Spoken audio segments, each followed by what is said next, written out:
Hi, everyone. I am Annette Altmans, founder and CEO of the MEND Project.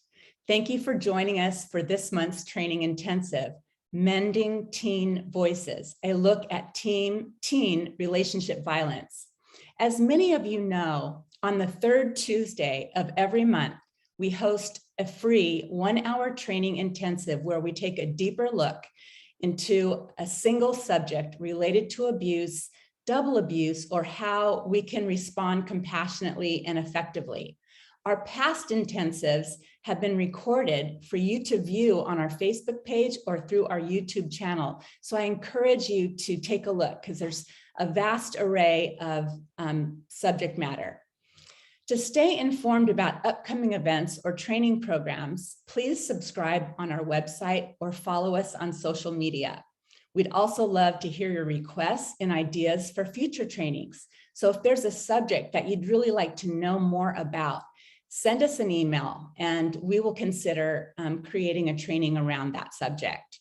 Before I begin today's topic, I want to share an exciting opportunity for those of you who are victims, survivors, or even advocates to victim survivors. Beginning on March 28th, for 7 weeks, we will be holding a special training group for you during which we will go through our Responding to Abuse curriculum.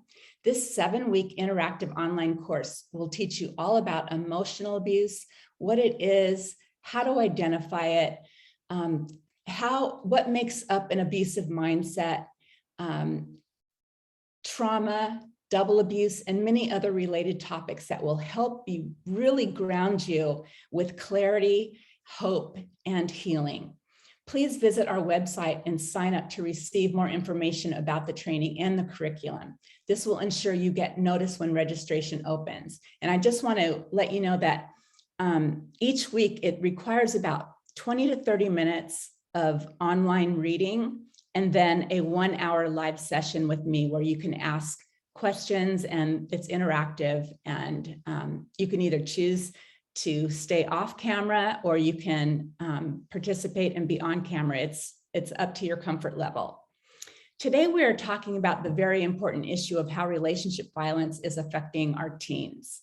Although we like to call it teen relationship violence instead of teen dating violence to make sure we are addressing and incorporating abuse that happens outside of dating relationships, perhaps in friendships or in familial relationships. During this intensive, we'll be using these terms interchangeably. So please do not hesitate to drop any comments or questions you might have into the chat, either privately to Jill if you want to remain anonymous, or to everyone, and Jill will make sure we address the question at the end. As many of you know by now, abuse does not discriminate. It can happen to anyone. Children, teens, adults, and the elderly can all be victims of emotional or physical abuse. Any gender can be abused, and any gender can abuse. Violence in its various forms happens in intimate romantic partnerships, parent-child relationships, friendships, and the workplace. It can happen at church, in your church community, or with certain members, or with your small group, or it can happen in school and among teens who date. There's no minimum age requirement for abusive relationships. And the harsh reality is that violence within teen relationships is becoming more prevalent for children at increasingly younger ages. So I just want to emphasize that even though children may not be able to name or describe the manipulative behaviors they are enacting or they are experiencing, children are still capable of being very manipulative and harmful. So we want to begin by equipping our children with the tools and resources they need to obtain healthy and fruitful relationships and knowledge in their lives. We need to empower them to use their voice whenever they can and to erect strong boundaries to resist abuse. So first, what is teen relationship violence? Intimate partner violence has traditionally been assumed to exist within relationships between two adults.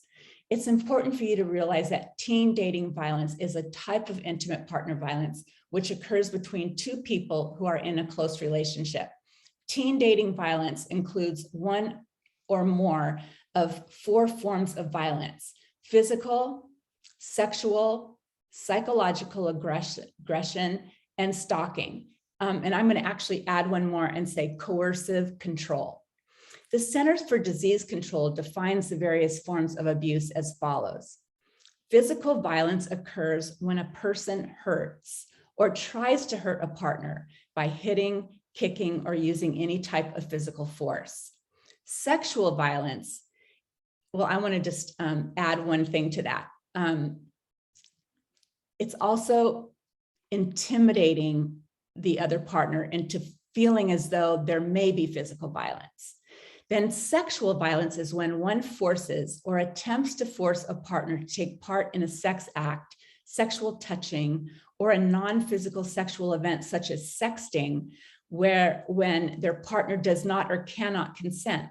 In the United States, the age at which a person can legally consent to sexual acts varies state by state. So I encourage you to look up what your state rules are, because it can be helpful as you attempt to intervene on these situations.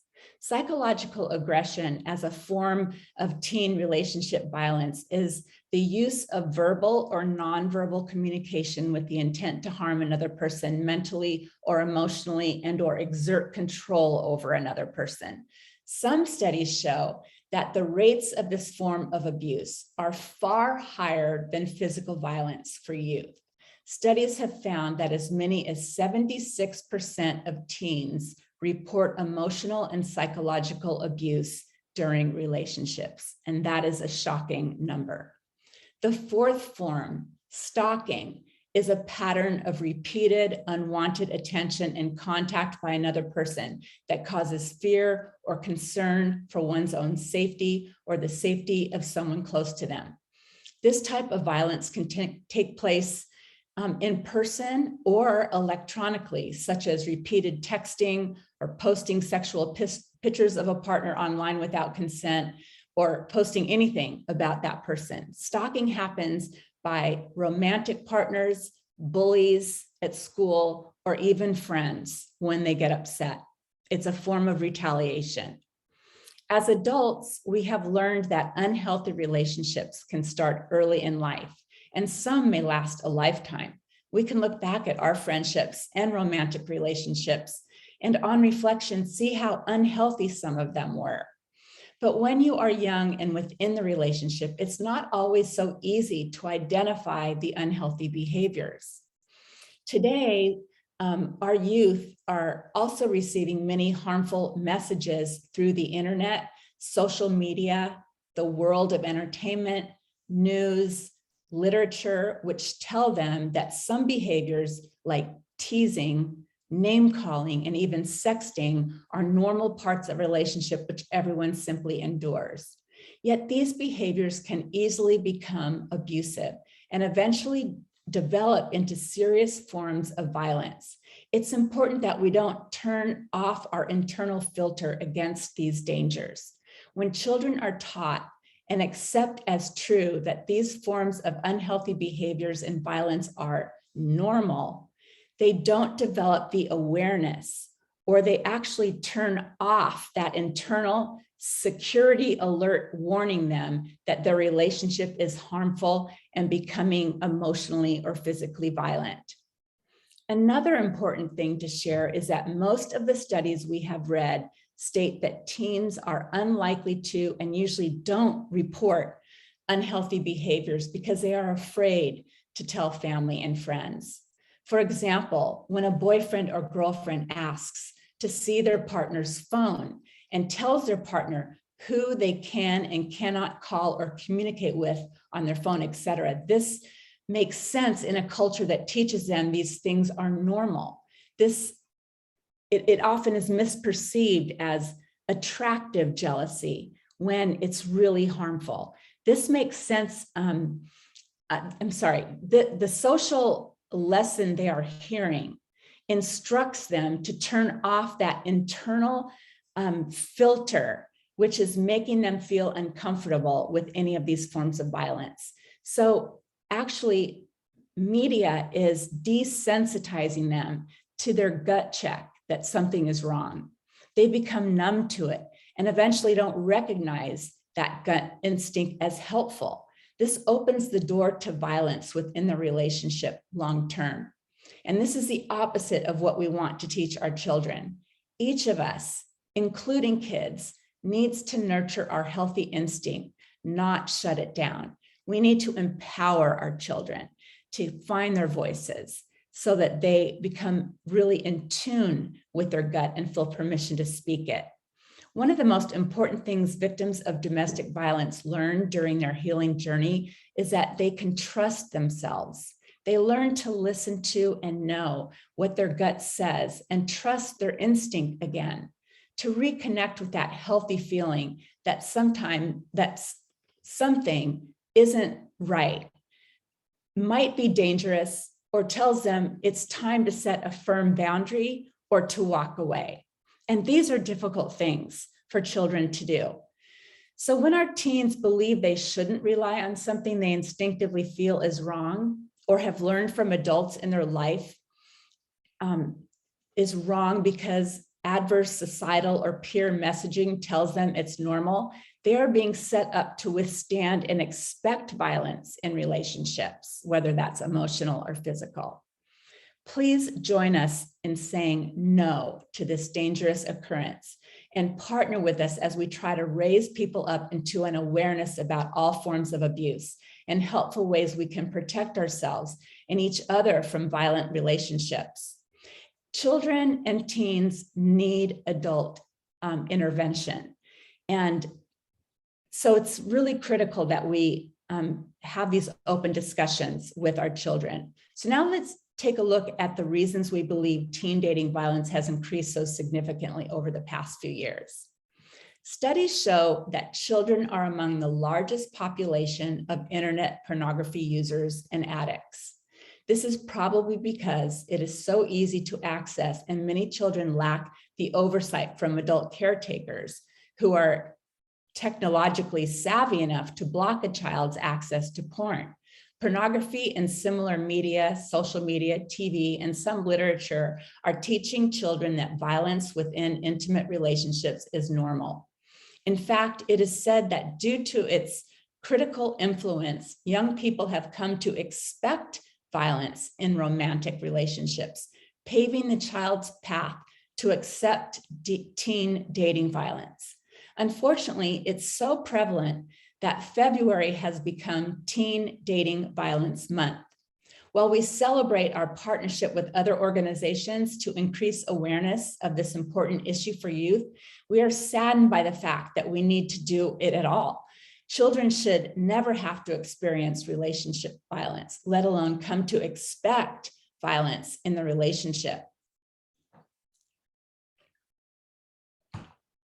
Statistics demonstrate that physical violence is also a harsh reality in young relationships.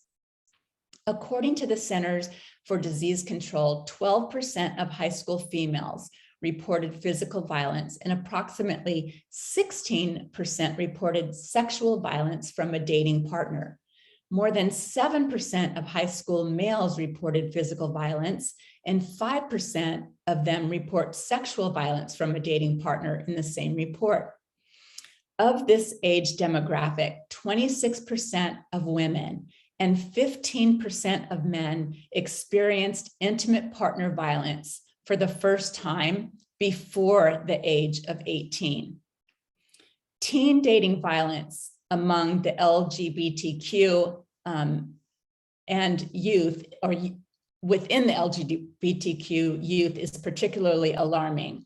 A study of almost 5,500 LGBTQ teens shows that this population is at much greater risk of violence with intimate relationships than heterosexuals, both for physical and emotional abuse. According to the Urban Institute study on teen dating violence, 43% of LGBTQ youth reported physical violence in dating relationships, 59% reported emotional abuse, and 37% reported cyber phone abuse and harassment, and 23% reported sexual coercion. transgender youth reported the greatest incident of all forms of abuse within this community.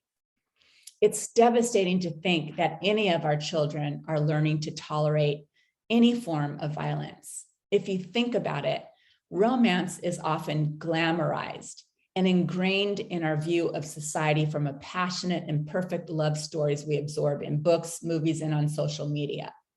Teens often dream of their first date, their prom, and finding a Prince Charming or perfect girl. Our society often teaches youth that being well-liked and popular or normal requires you to have a romantic relationship at an early age. So many teens strive to achieve this, perhaps missing or ignoring the signs of an unhealthy relationship. What might seem like passionate young puppy love on the outside can quickly turn into a manipulative and controlling relationship, resulting in years of physical and emotional scars. And because many learn to expect violence, or at least think they are supposed to be okay with it, they do not speak up about it even when it feels wrong. Teens who experience dating violence as minors are often scared, unaware, or don't have the proper tools to recognize the violence and take protective action. They don't have the emotional IQ, the awareness, and they're not in healthy conversations with their parents. When teens are stuck in an unhealthy relationship, it can breed a negative spiral leading to harmful coping mechanisms of substance, alcohol abuse, and mental effects of depression and anxiety. By understanding the risk of teen dating violence, you have taken a crucial first step to be able to make a difference. Now, learning the following signs that a teen you care about might be experiencing abuse will position you to be a helpful advocate for them. So number one, their partner is extremely possessive and jealous. A key way an abuser can control their partner is by acting jealous or possessive over them. Often they will point to these traits as indicators of their love for their partner, feeding the victim's own desire to be loved. But over time, the victim will try to reciprocate by spending less and less time with friends and family because their partner is jealous of them or uncomfortable with their friends. The abuser essentially makes the teen decide between them or their friends and family. Perhaps they will tell you their partner doesn't feel comfortable around my best friend, or they don't feel like you like them. As a parent or other first responder in their life, you will begin to notice the teen spending less and less time with friends and family and more time with their partner or in isolation. Number two, you see the marks or bruises on your child they can't explain. You do not want to ignore it when your teen has bruises or other marks on their body they never can explain nor feel comfortable talking about. Often they will become angry at the questioning, as their instinct is to protect their partner, or they might be embarrassed and experiencing significant shame about the abuse. This is a very important sign your teen is in a violent relationship and you do not want to ignore it. Number three, your teen becomes very anxious and stressed when they can't reply immediately to their partner's communication. It's one thing in a crush phase to want to reply immediately to every cute message you receive from your new romantic interest and to be frustrated when you cannot. That's a normal part of romance. But when you notice that your teen is becoming very nervous, anxious, or fearful when they can't reply to their partner immediately, there might be something else going on. So take this as a clue. You may also notice your teen becoming fearful to communicate with their partner about changes in plans or other events. What you could be seeing is their fear and concern about how to manage their partner's negative emotions and reactions. Number four, your teen's disposition is changing and they appear regularly unhappy, irritable, depressed, or anxious. You know your child. It's important for you to trust your gut as a parent or other caring person in a teen's life when it's telling you that something is off. Pay attention to personality shifts that show the teen becoming more regularly depressed or anxious and isolated. Oftentimes, the child will also stop participating in extracurricular activities or other things that used to bring them joy. It could be another sign of depression. As parents of teens, we can be tempted to attribute these signs to the normal awkwardness of teen years or hormonal shifts. Even if that is the reason, please don't make that assumption without spending time trying to talk to them about it. Walking teens through this time requires an incredible amount of unconditional love, patience, and understanding. If you have concerns, reach out to them and give them a safe place to share what's going on inside. Prepare yourself to hear anything they might say. Do not judge them. Don't make them feel shame. You want to be an open-hearted listener that is clearly on their side. Listen to them with a compassionate heart and don't reprimand them for what they share. It's really easy to say, why are you talking about? I can't believe this is even something on your, it's because some of what they will share with you will be rather shocking from your vantage point, not really having an inside look at what's happening. Don't overreact. Don't show an overt amount of emotions. You will shut them down and make it almost impossible to get them the help that they truly need. Familiarize yourself with the terms and definitions of emotionally abusive behaviors that you can find on our website so that you can recognize any abusive behaviors your children might be facing from their friends or romantic partners. It's really great to download this list of terms and definitions so that your teen can begin to learn what constitutes manipulative behaviors. It's really effective, and it crystallizes their thoughts to be able to see it in writing. In addition to finding a skilled therapist who specializes in working with teens, there's also many organizations such as loveisrespect.org who have free counseling, mentors, and other resources to help you and your child. One of the key ways you can support your child is to learn more about teen dating violence and provide them with the opportunity to learn about it. Visit our website and share the terms and definitions of covert emotional abuse with them. This extremely effective tool will define behaviors that are not healthy, making them more able to identify that they are in a harmful relationship and choose for themselves to set boundaries against their abusive partner. It's important for teens to know that their voice matters and to empower them to firmly use it. Before we move to questions, I simply want to share how valuable children and teens are to us here at the MEND Project. We firmly believe that they are not too young to learn about healthy relationships. And with the right support, you can develop a strong voice to speak up against violence in their relationships. Okay, so now I'd like to open it up for questions. Jill, do you have anything? Yes, we do have a couple of questions here in the chat. The first question says, how would you recommend I approach my child who I suspect is being treated poorly by their significant other? Well, I don't want to sound redundant, but I think it's really important to use the terms and definitions, and maybe you don't directly say that you believe they're being mistreated. You might tenderly begin these conversations by just saying, I want to help increase your emotional IQ. So I want you to look at some of these manipulative behaviors in case any of your friends or a teacher or a dating partner demonstrates any of these things.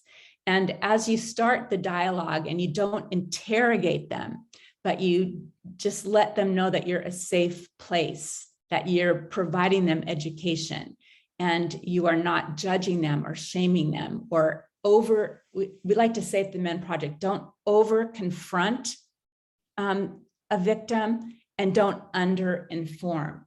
And as you build up trust, then you will be able to be in a place where you can more directly inquire about what or explain what you're seeing and how that is explained in the terms and definitions that we offer on our website. Great. Thank you, Annette. And we have, this is more of a comment, but I do want to share it. You know what, Jill, can I just add one thing? Absolutely, sure. We also have on our website what is called the Healing Model of Compassion.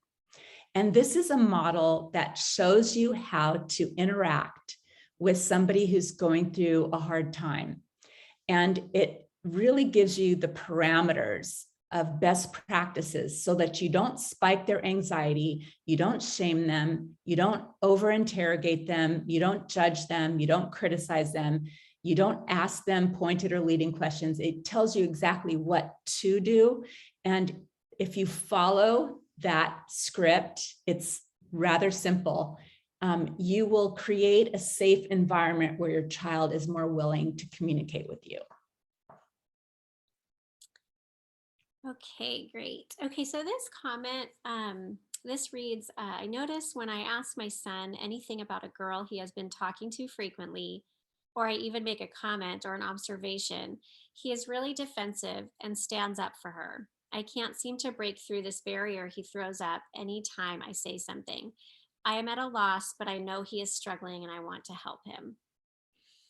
Okay, so the key takeaway for me in this question is that you know he is struggling and you want to help him. So obviously you're seeing signs that it's not healthy.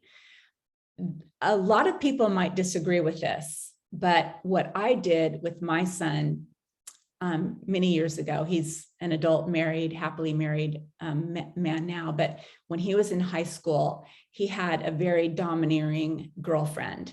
And I saw him begin to isolate. I witnessed his depression, and he wasn't hanging around with his friends. His friends didn't like her because they saw her domineering attitude as well and her jealousy.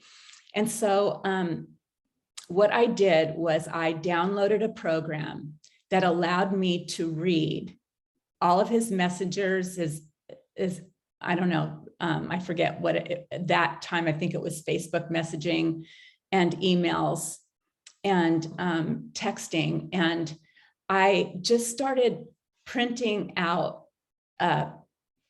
his communication and her communication. And after a couple of months, my son's communication was just like not very much. And she had a stack this high. And most of what she was communicating was angry, judgmental, against his friends, against his family. And so I just had to have a heart to heart. And I sat down with him and said, you know, you're not an adult.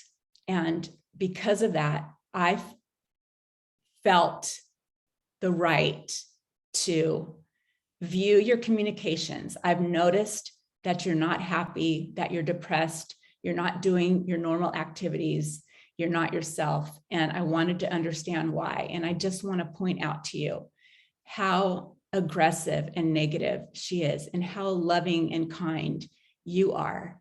And there's something off balance. This does not line up with our family values for what a healthy relationship looks like. And I want to help you.